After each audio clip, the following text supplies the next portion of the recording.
Eo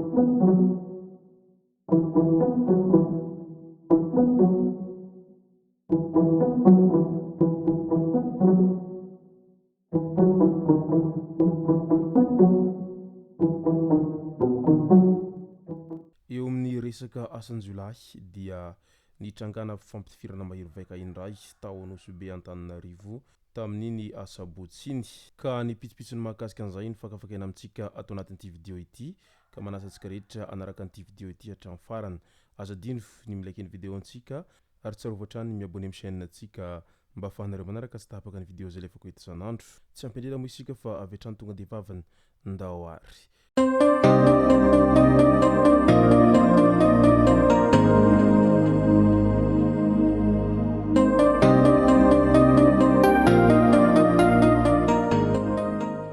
tonga tsy miaraba hono na mantesitra ka dia faly miaraba sika rehetra mpanaraka tsy tapaka an'ity chaîne ity tenako amin'ity androandroany ity arakan'izay efa natsipiko zay dia ny mahakasika ny asanjolahy sy ny fampitifirana tena iompanantsika atao anatin'ity vidéo ity fa milohan'izay dia ndao aloha resantsika ireto tsara ho fantatra manaraka ireto intelo nisy lozan'ny kodiarandroa teny Amboditsiry tanatin'ny 7 minitra monja ny alakamisy alina teo.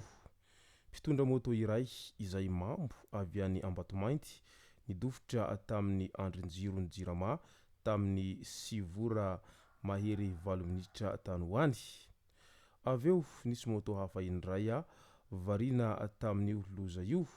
Kanjo nandona tovavy mandeha an-tongotra tamin'ny 7 mahery 10 minitra.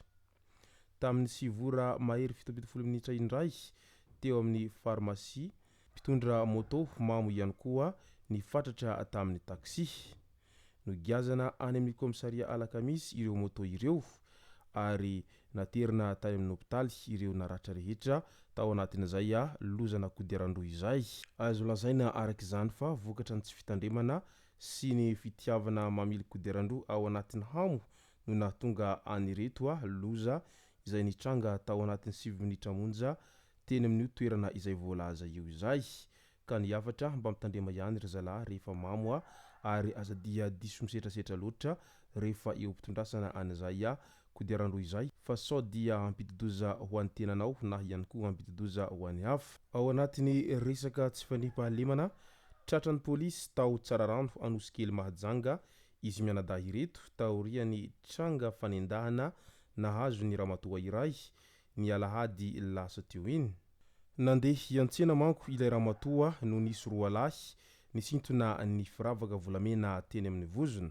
Io tovolahy io ny iray tamin'ireo nanendaka fa ilay madama amin'ny sary kosa no nandray ny volamena halatra izay namidy ny reto mpanendaka ireto ka noho izany na ny mpangalatra na ny mividy zavatra halatra dia mitovy amin'ny mangalatra ihany ka rehefa hividy zavatra ihany dia mitandrema amin'ireny zavatra halatra ireny fa raha sanatria ka tratra dia miaraka midoboka amin'ilay nangalatra ilay mividy entana halatra ka aza mba matimatin'io resaka bizina moramora io fa sao dia hanenina ny amin'ny farany. Teny Ankatso indray lehilahy tokony ho 20 taona eo ilay hita faty teo amin'ny terrain basket Ankatso faharoa tamin'iny andron'ny zoma maraina iny. Feno ratra izy mbola tsy fantatra ny momba azy. Raha ny ango-baovao ny mpitandro ny filaminana dia nisy nahitratra nanao sintomahery izy ary maty ny fitsaram-bahoaka taorian'izay sintomahery izay nataony izay. Izao zany ilay hoe maty am-perinasa noho ny asa ratsy izay natao. Tsara ho marina fa raha ampitahaina amin'ny fokotany rehetra ao Antananarivo ao ny eny Ankatso sy ny manodidina dia somary masitsika izay ireo mpianatra sy ny mponina eny amin'iny manodidina iny amin'io resaka halatra io na halatra lehibe zany na halatra majinijinika fa rehefa sendra tratran'izy ireo anao dia miomana fa tsy maintsy hahamay ary mety hiafara amin'izao fahafatesana izao mihitsiny aza noho n'izay hafitsoko ny fitsaram-bahoaka izay ataon'ny mponina eny amin'iny manodidina iny satria ny zavatra tena tsy tian'ireo mponina eny amin'iny manodidina iny io resaka halatralatra sy ny fanaovana sintomahery isan-karazany io. Ao anatin'ny asan-jiolahy hatrany sady jiolahy mpamakitrandro no mpangalatr'omby ity lehilahy tratran'ny fokondolona sy ny pôlisy ny Uhira Antsirabe ny talata alina lasa teo ity. Nanafika teny fiadanana izy sy ireo namany telo tamin'io fotoana io. Izy nakavola tao an-tranon'olona moa ireo namany namahy ny omby tao ambala. No nilasa izy ireo dia nanaraka avy tao rina ny tompo-trano sady niantso vonjeo. Ny rovitra ny vahoaka nanenjika azy ireo ary tratra ity raiky alahy ity. Tavatsoka kosa ny ambiny tamin'ireo jolahy izay namany nangalatra omby sy namakitran'olona izay. Efa somary nokarakarainy fokon'olona ihany moa ny tarehiny.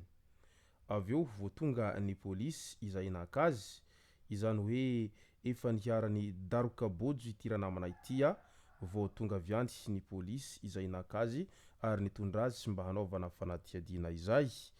Izao zany ny vokatry ny ratsy atao dia tsy maintsy mihinana kely foana rehefa tratran'ny fokon'olona ao anatin'izay asa ratsy fanao mahazatra izay.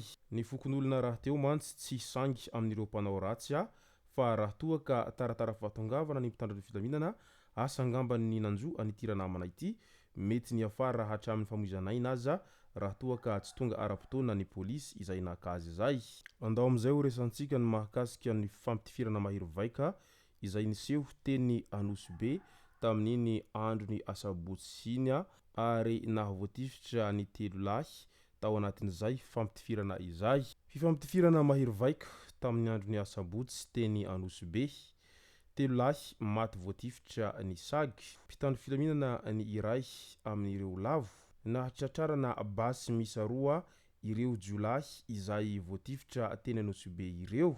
Midika izany fa tena efa mivatsy fitaovam-piadiana mihitsiny ireo jolahy manao ny asa ratsiny ao Antananarivo renivohitra ao amin'izao fotoana izao. Indrindra fa eny amin'ny Anosibe sy ny manodidina iny tena efa ela ny eny no azo lazaina hoe faritra mena eo amin'izay resaka asan-jolahy sy ny fanendahana isan-karazany izay. Eny na amin'ny andro atoandro na amin'ny andro alina aza dia ahitana an'izay trangana fanafiana sy ny fanaovana sito mahery ho an'ireo olona izay mivezivezy na any anaty taksibe izany na ho an'ireo mpandeha tongotra dia misy an'izay trangana fanafiana sinto mahery izay foana ny eny amin'iny manodidina iny, ka isan'ny tena mampitarena ny mponina sy mampatahotra an'ireo izay mivezivezy amin'iny manodidina iny ity trangana asan-jolahy eny amin'ny Anosibe sy ny manodidina iny efa hatramin'ny ela mandraky teny androany. Ary na dia efa miezaka manao aintso zavatra aza ny mpitandro ny filaminana izay miezaka mampandry fahalemana eny manodidina eny dia hita fa mbola manano sarotra izany famongorana hatramin'ny fakany ireo jolahy izay mpanao asa ratsy eny amin'iny manodidina iny. Izay no masaka azona roso tao anatin'ity video ity. Tomboko lasy tomboko vavy misaotratsika rehetra nanaraka an'ity video ity hatramin'ny farany. Azadino ny milaiky ny video antsika ary tsarovatra hatrany ny miabone amin'ny chaîne antsika mba ahafahanareo manaraka tsy tapaka ny video zay lefa nahita isan'andro. Tomboko lasy tomboko vavy mankasitraka dia mirary soa.